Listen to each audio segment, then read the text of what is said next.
Educador ambiental José Sommer para falar sobre a Semana da Água de Blumenau, que acontece de 20 a 27 de setembro, então abre nesse sábado, com uma programação voltada à conscientização sobre o uso sustentável da água e os impactos, das mudanças climáticas. Bom dia, Sommer, muito obrigado pela visita. Bom dia, Jorge. Muito obrigado também pelo convite, mais uma vez estar aqui contigo, E falar sobre a questão da Semana da Água, que nos é muito cara também.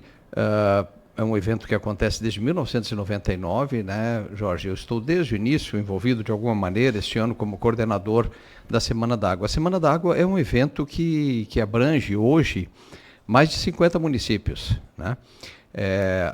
o que nós chamamos de região hidrográfica 7, o estado tem essa divisão de Santa Catarina em 10 regiões hidrográficas, e a região 7 é a nossa, que envolve aqui os municípios abrangidos pela bacia do Itajaí e do Camboriú, Eu faço parte também do comitê do Itajaí, já há um bom tempo, representando lá o nosso grupo de trabalho de educação ambiental da região hidrográfica 7, justamente quem organiza a Semana da Água este ano mais ainda, porque os comitês, o comitê do Itajaí e o comitê Camboriú, estão um pouco fragilizados do ponto de vista da sua secretaria executiva, já que o Estado não refez o convênio para as entidades executivas. Então, o GTRH7 teve que abraçar mais, mas nós estamos no 26º ano e apenas por 2 anos a Semana da Água não acontece.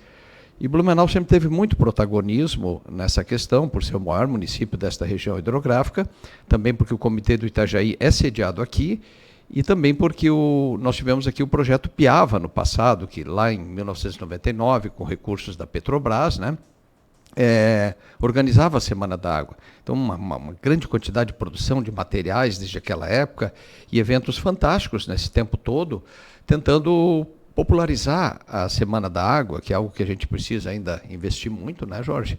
E há um outro movimento também que a gente tem feito há bastante tempo para estadualizar a Semana da Água, para que as 10 regiões hidrográficas, a partir dos seus grupos de trabalho de educação ambiental, já que é um evento de educação ambiental, embora a gente sempre fale em cidadania pelas águas, da Semana da Água, que promovam ações que levem uma reflexão sobre a questão da água na nossa região hidrográfica, a questão da qualidade, da quantidade de água, principalmente, Sem dúvida. Qual é o objetivo principal desse evento, que começou aqui, mas ganhou esse crescimento aí, que já com o objetivo de chegar a todo o estado? Exatamente, Jorge. A Semana da Água começa em 1999, já com a abrangência da bacia do Itajaí, porque nós tínhamos, em 1999, apenas 2 anos antes, em 1997, é criada a Política Nacional de Recursos Hídricos. Então, a norma legal que estabelece, ela é muito baseada na ideia francesa, na lei francesa. Ela estabelece já a criação dos comitês de bacia, das ações, e ela já evoca a educação ambiental. Então, surgiu a ideia, apenas 2 anos depois, exatamente quando o comitê do Itajaí fazia 2 anos, surgiu a ideia da gente criar, e aí a FURB foi muito protagonista nesse processo também, criar então um evento de educação ambiental, que levasse as pessoas à reflexão mesmo, sobre economia de água, sobre o uso racional, sobre o conhecimento, porque eu vejo hoje tantos anos aí, 30 anos envolvido nessa questão da educação ambiental e falando especificamente sobre a água, que é o tema que nos é atinente agora, essa semana, que começa sábado, ele não está no imaginário das pessoas. O imaginário social não tem. A gente vê muita gente lavando calçada com água tratada, caro pelo SAMAI, Isso em outros locais é absolutamente proibido, lavando carro, desperdício de água muito grande. Então, todo esse movimento que precisa ser feito para a gente racionalizar a questão da água, entender que a água é um bem escasso, um bem de uso público, que pode faltar, que precisa ser usado de forma parcimoniosa, tem que ter um respeito assim, muito grande por essa água que faz parte do ciclo natural. Então, é essa reflexão que a gente traz com a Semana da Água, Jorge? E quais são as principais atividades que estão previstas na programação que começa no sábado? Certo, Jorge. Então, nós temos no sábado agora, no dia 20, será a abertura, ela acontece no município de Navegantes, né? Navegantes tem uma ação muito interessante que envolve lá os órgãos ambientais e também a Secretaria de Educação, né? Que faz uma reflexão sobre o uso da água junto ao rio Itajaí-Açu, com várias ações acontecendo, inclusive nas praias de Navegantes. Então, nós vamos fazer a abertura no dia 20, lá justamente junto com os eventos que a Prefeitura de Navegantes realiza, né? E o encerramento será no sábado seguinte, então no dia 27, durante a caminhada ecomusical de Vidal Ramos, que é uma caminhada que surgiu praticamente junto com a Semana da Água, e ela tem muito esse apelo de uma atenção para as águas, uma caminhada também que já acontece pelo 10º ano seguido, né? Então nós casamos aí 2 eventos importantes, Navegantes na abertura e Vidal Ramos no encerramento, uma no Baixo Vale, outra no Alto Vale, né? Médio para o Alto Vale, né? Vidal Ramos, então ficou muito bacana isso. No meio nós vamos ter, na sexta-feira anterior a 27, então 26, serão realizados plantios em municípios, a ideia é que todos os municípios que puderem adiram a ideia de estar plantando árvores que sejam simbólicas no seu município, para que a gente depois compute isso numa ação única, né? Na quarta-feira, no dia 24, nós temos pela 12ª edição, o Diálogo de Educação Ambiental do GTRH7, ele acontece de forma telemática, então todo mundo pode assistir, inclusive depois nos canais do YouTube do GTRH7 e da Unifeb de Brusque, essa é uma parceria também com aquela instituição.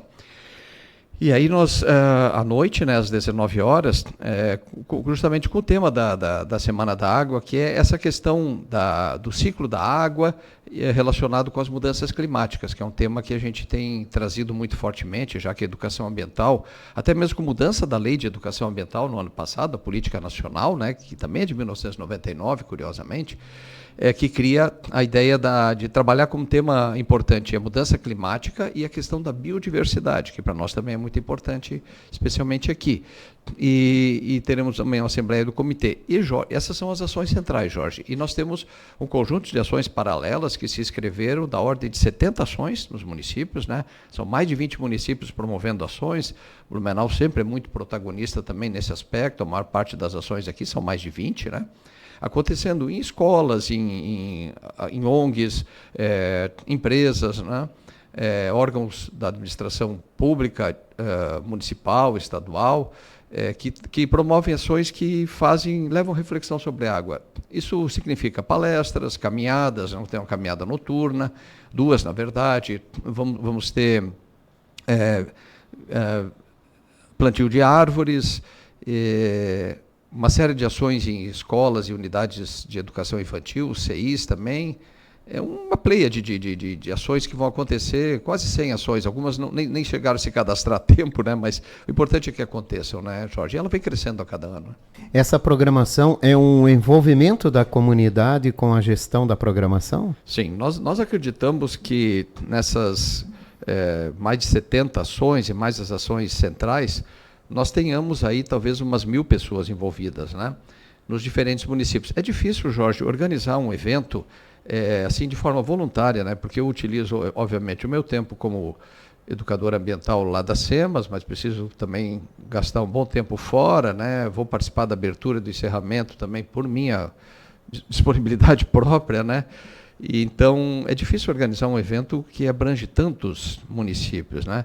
Com essa fragilidade que os comitês vivem agora, em especial o Comitê do Itajaí, que está para se resolver, né? A gente vai ter uma dificuldade extra esse ano, mas nós não podemos deixar a Semana da Água morrer. E tentar deixar uma sementezinha para que no ano que vem ela venha mais forte ainda, né? Mas sim, o que tu colocas, envolvimento comunitário, é muito importante. E essa é uma fragilidade que nós temos ainda. A gente precisa reconhecer isso, mas ela vem num crescente, né? E certamente logo vai se popularizar. É importante dizer que a Semana da Água acontece em setembro, com o início da primavera. Na semana que vem nós temos 2 datas importantes ambientais também. O dia 21 é o Dia da Árvore, né? E o dia 22 é o Dia Mundial Sem Carro. Então são 2 datas que se casam também com a Semana da Água. O Dia Mundial da Água é 22 de março, que é quando começa a primavera no hemisfério norte. Mas a ideia da Semana da Água não, vamos começar quando começa a primavera para nós aqui, né? Então, por isso ela vem para início, para sempre em setembro, né? Olha, por falar em segurança hídrica, como essas mudanças climáticas estão impactando a disponibilidade de água na nossa região? Jorge, inclusive, esse tema será muito importante, vai ser tratado no dia 24, nesse diálogo, né? A gente tem as mídias, o Instagram, o site da Prefeitura também, mas o Instagram do GTRH7, trazendo lá as informações sobre esse momento. Então, isso será debatido. O professor João Moura, da UDESC de Ibirama, será palestrante nosso sobre isso, e a professora Graciane Pereira, do IFSC de Gaspar, vão trabalhar justamente essa temática, né? Mas não há dúvidas, Jorge, de que a mudança climática, que é um fenômeno planetário, de origem antropogênica, né? O homem tem muita implicância nisso, está alterando o clima no mundo como um todo. A gente vê os fenômenos acontecendo a toda hora, né? Não precisamos ir muito longe para lembrar o que aconteceu na região de Porto Alegre, região metropolitana. Nós aqui, fragilizados que somos pela questão das enchentes e desmoronamentos, né? As coisas estão num nível assim, não se sabe quando vai acontecer, mas se vai acontecer, vai. As coisas vão acontecer, né? Nós temos aspectos envolvendo a floresta amazônica, a floresta atlântica, né? Uma desertificação acelerada de áreas importantes do país, clima severo num extremo do planeta, no outro o contrário, chuvas extremas, a gente não tem mais uma regulação. Os invernos aqui na nossa região, no sul do Brasil, têm se tornado um pouquinho mais secos, coisa que a gente só via no resto do Brasil.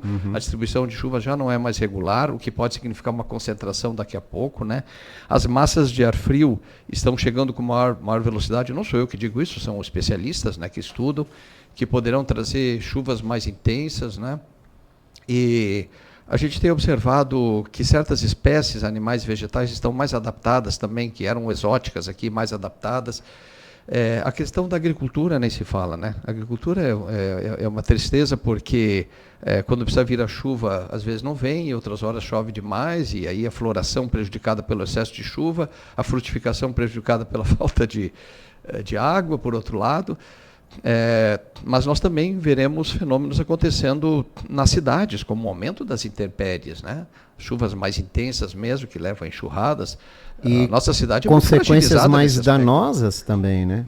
Até porque as cidades não são preparadas para grande volume de água em curto espaço de tempo. Exatamente. Ainda que nós tenhamos assim uma defesa civil bastante atenta, aqui em Blumenau é uma referência nacional com a defesa civil, né? Os fenômenos acontecem muito mais rapidamente, às vezes, do que a resposta que pode se dar, né? Então, nós somos muito fragilizados aqui. Esse é um problema sério. E precisa se discutir isso desde o começo, lá na escola, né? Exatamente. Por isso a educação ambiental é muito importante. Eu participei recentemente de um evento federal que aconteceu na Univale Itajaí, que chamava atenção para como a educação ambiental pode trabalhar essa resiliência, né, essa adaptação mesmo das pessoas ao clima, porque, volto a dizer, né, Jorge, essa questão também da mudança climática, como a da água de forma geral, ela não está no imaginário social, as pessoas não discutem essas coisas, né? Nós somos muito reativos. Eu me lembro sempre do Albert Gore, né, ex-vice-presidente dos Estados Unidos, que fez o vídeo Uma Verdade Inconveniente, que fala sobre a mudança climática, né, há 15 anos atrás, depois fez um segundo vídeo, né? Ele, em dado momento, ele diz assim, as pessoas partem da negação total do problema para o ponto que não tem mais nada que fazer. E nós tínhamos que evocar um sentido de precaução, de prevenção maior. Se eu não sei se uma coisa pode ser revertida, eu não vou por aquele caminho, né? Isso vale para a vida da gente, por que a gente não faz isso com a questão ambiental também? Nós não sabemos o que pode ser revertido, né? Ignasi Sachs, que é o autor do desenvolvimento sustentável, ele dizia que uma das premissas importantes do desenvolvimento sustentável é a reversibilidade dos processos. Se eu não sei se um processo pode ser revertido, não enveredo por aquele caminho, né? É verdade. Sommer, o que cada cidadão pode fazer no dia a dia para contribuir com o uso consciente da água? Sim. Jorge, nós sabemos que a maior parte do consumo de água, ele acontece pelo sistema agropecuário e industrial, né? Isso corresponde a mais de 2/3 do consumo de água. Mas nós podemos economizar muita água em casa, né? Fazer um uso mais parcimonioso, consultivo em menor escala, né? Para que, além da gente contribuir de alguma maneira para diminuir o problema, nós estaremos educando aqueles que estão próximos de nós, fazendo com que eles também percebam o quanto isso é importante. Com relação ao fato de que nós não somos os maiores consumidores de água, mas sim os processos produtivos aí, agropecuária e industrial, volto a dizer, nós podemos influenciar as empresas para que elas adotem mecanismos de menor consumo. Há tantas tecnologias que têm sido criadas no campo da agricultura e pecuária, no campo da atividade industrial também, tu sabes, eu trabalho na Secretaria do Meio Ambiente, a gente fica sabendo sobre iniciativas que as empresas têm feito para economizar água, lançar água em melhor qualidade no corpo receptor, a legislação é muito exigente sobre isso, né? Mas as pessoas podem exigir das empresas que elas adotem também essas práticas. Isso vale para qualquer questão, né? Mas para a água também vale. E dar o exemplo, né? Ser o exemplo, Mahatma Gandhi sempre dizia assim, seja você a mudança que quer ver no mundo, né? Então a gente consegue educar as outras pessoas a partir do exemplo, o que a gente chama de contaminação positiva, né? Acho que isso é o que a gente pode fazer, né? Bom, quais são os maiores desafios de Blumenau e região que a região aqui enfrenta quando falamos em preservação da água? Eu penso que o rio Itajaí-Açu, ele tem um caudal razoável e raramente a gente fica desabastecido, né, digamos assim. Já houve no Vale do Itajaí três momentos históricos em que não se pôde captar água do rio Itajaí-Açu, né? Porque porque a água estava muito baixa e não tinha como captar, e aí ela tem uma concentração de esgoto muito forte, inclusive esgoto ainda industrial e da agropecuária. E depois, quando está muito turva, né? Porque a própria legislação, ela estabelece, a FUNASA, né, estabelece qual é o limite de turbidez que tu pode tirar água, porque a partir de um certo ponto tu não consegue mais. Isso já aconteceu 2 vezes no rio Itajaí-Açu, aqui em Blumenau. Para nossa sorte, nós temos 2 captações que acontecem fora do rio Itajaí-Açu, a da Nova Rússia e a da Vila Itopava, né? As ETAs 3 e 4. Inclusive a ETA 3 é a água melhor que nós podemos ter, né? Porque a floresta funciona como uma esponja que filtra a água e mantém a água em níveis razoáveis, mesmo quando a chuva é pouca, né?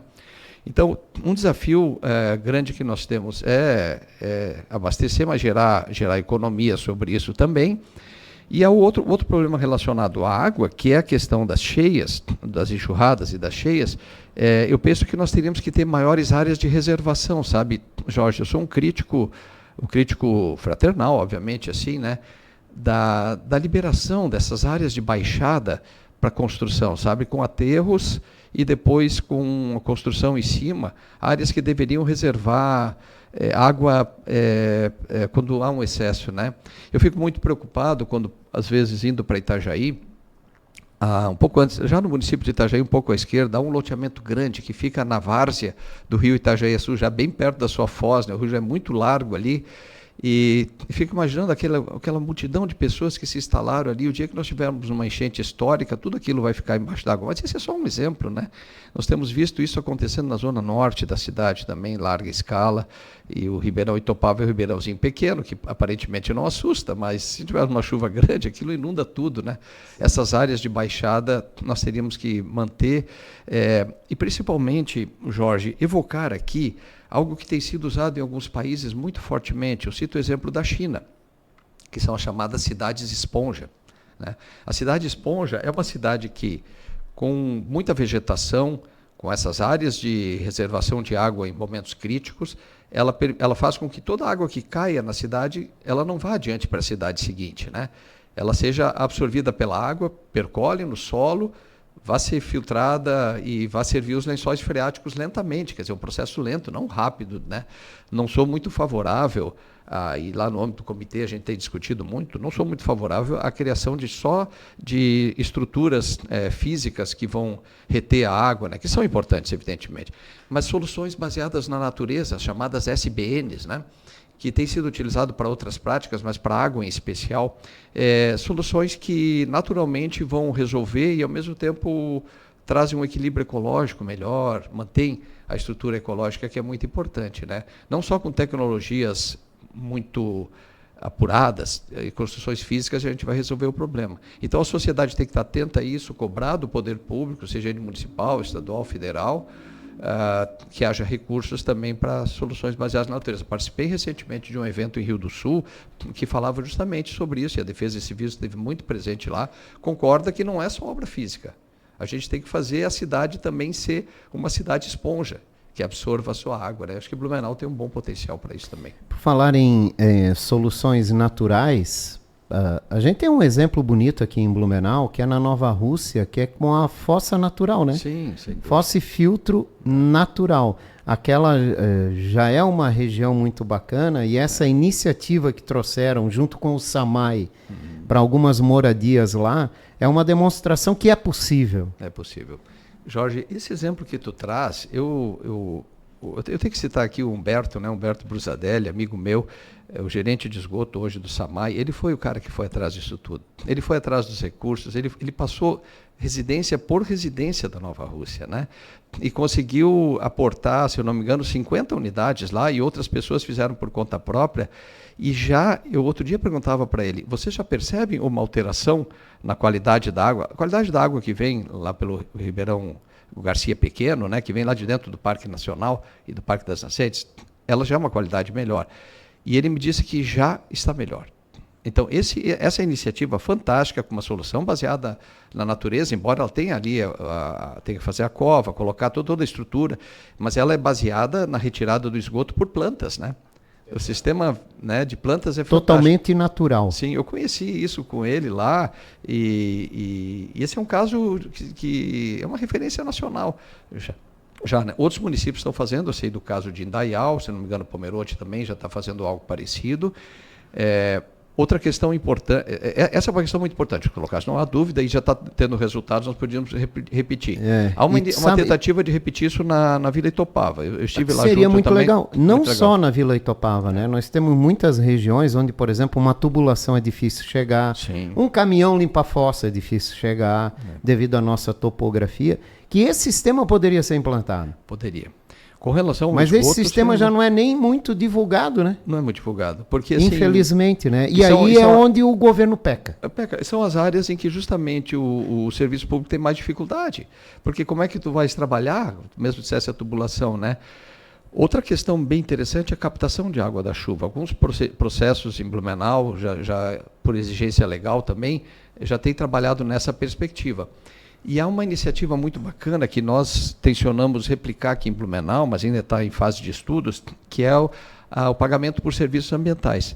Então, Balneário Camboriú tem isso. Balneário Camboriú tem uma singularidade. A bacia hidrográfica do Camboriú só tem 2 municípios, Balneário Camboriú e Camboriú. Toda a captação de água acontece no município de Camboriú, porque o rio Camboriú vem ali, né? Uhum. E então a água que o Balneário recebe. Então, eles têm lá, a Companhia de Águas, né? Tem lá um programa que eles pagam para os produtores cuidarem da água nas suas propriedades, que são todas no município de Camboriú. É engraçado porque o Balneário Camboriú está investindo recursos em Camboriú para ter uma água de melhor qualidade, né? E aí esse tratamento, esses cuidados que tu tens na propriedade, evitando agrotóxico, contaminação, etc., etc., custa imensamente mais barato do que tratar a água lá na frente, né? O exemplo emblemático disso, por aquilo que parece, é da cidade de Nova York, né? O estado de Nova York paga o serviço para proteção das águas nas propriedades rurais do estado de Nova York, que é um estado agrícola, por aquilo que pareça, né? E a água chega na cidade de Nova York e o tratamento custa 3 vezes menos do que custava antes, pagando para os produtores para que eles cuidem da sua propriedade da água. Isso é fantástico, pagamento de serviços ambientais. O exemplo mais interessante que nós temos nesse sentido no Brasil é no sul de Minas Gerais. No sul de Minas Gerais, na cidade de Extrema. Extrema porque é bem na divisa com São Paulo. Sim. Ali é fantástico o que está acontecendo. Pagamento por serviços ambientais. É uma relação ganha-ganha. E aí, porque depois que tu contaminou a água com agrotóxico, com metais pesados, com esgoto, tirar é muito mais difícil. Não é impossível. Mas veja, o nosso tratamento convencional não vai tirar essas coisas da água. Por isso a água da Nova Rússia é a melhor que nós temos, né? Porque não tem essas contaminações. É verdade. E graças a esse projeto aí, vai continuar por um bom tempo não tendo. Vai. Ainda bem. José Sommer, obrigado pela sua participação. Fica o convite aí, quem pode participar e aonde encontrar a programação da Semana da Água que começa nesse sábado. Sim, então, Jorge, fica o convite, claro, para que possa integrar. A programação está no site do GTEA RH7, né? Grupo de Trabalho de Educação Ambiental da Região Hidrográfica 7. Então, se procurar lá no canal do YouTube e também no Instagram do GTEA RH7. E uma parte da programação está no site da Prefeitura, dentro do ambiente das SEMAS, né? Tá certo. Obrigado, Sommer. Ótima semana e ótima programação. Obrigado, Jorge. Eu conversei com o educador ambiental José Sommer. Falamos hoje sobre a Semana da Água que acontece de 20 a 27 de setembro.